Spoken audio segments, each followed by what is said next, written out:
These are the top 3 reasons why you might not be getting an accurate reading on the scale and freaking yourself out with your weight. Number one, you're using multiple scales to weigh yourself. So this has come up recently with some of my clients where they use a scale at home, but then also there's like a scale at work, maybe because they work in a doctor's office or because there's just a scale at work. And so they're weighing themselves at home, but then they're also weighing themselves at work. They're getting two different readings. You don't want to do that. You want to make sure that you use the same scale every time.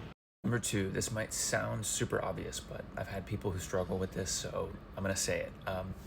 You want to weigh with the least amount of clothing on as possible. So I've had people who weigh themselves and then they weigh themselves the next day or something like that, and they've got, they're like 5, 6 pounds heavier, and I'm like, what's going on? And they're like, well, I was in a rush, right? So I just weighed myself before I walked out the door.